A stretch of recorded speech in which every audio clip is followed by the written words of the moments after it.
Hey everybody, Teddy from EXEDY here. We're back in our home shop, EXEDYUSA, just outside of Detroit, Michigan. So today I want to take a couple of minutes and I want to talk to you guys about these things. These are CSC bearings, or concentric slave cylinder bearings. I got a couple examples here. Some OEs are real good at designing these. Some OEs are still, trying to work things out. There are advantages and disadvantages for these CSC bearings. That's why a lot of OEs have taken up this type of design instead of a traditional slave cylinder with a release bearing. The big advantage is no more adjustments needed. You don't have to worry about free play adjustment every few hundred miles after you install a clutch or anything like that. You also don't have to worry about shims or any of that kind of stuff when you make some changes. But as I said, not all of these are created equal. I do have one of these here. Some of you will recognize this. Some of you might love it. Some of you might hate it. So this is the CSC bearing that goes on the 2005 to 2017 Mustangs. So anytime you buy an EXEDY clutch that comes with one of these, it's going to come with this sheet. So this sheet is a step-by-step instructions on how to do basically a bench bleed on this type of bearing. Now, the bench bleed isn't the entire process of bleeding this out, but it will make your bleeding process that much easier.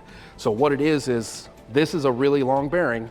There's a lot of fluid that needs to be in here. Once this is installed in the vehicle, this line isn't up like a lot of hydraulic systems are. It's actually slightly tilted down. So air can get trapped in here. So we want to get as much fluid in this as possible before we install it in the car and do the Ford recommended bleeding procedure to make that easier. So there is one thing I would like to point out that this sheet doesn't say, is once you have that submerged in fluid for the first time, and very slowly the first time you do it. Also, if you do not have this line submerged in fluid, do not push this down. You can actually ruin the seals inside of here by compressing this like I just did without fluid inside of it.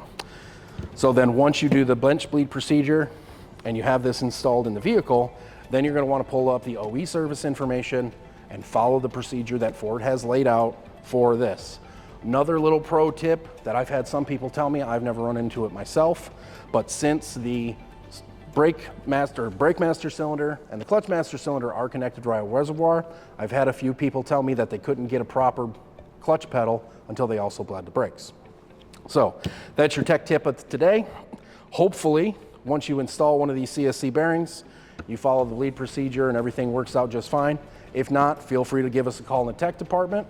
Check out the website, EXEDYUSA.com. Shoot us an email, tech support@EXEDYUSA.com.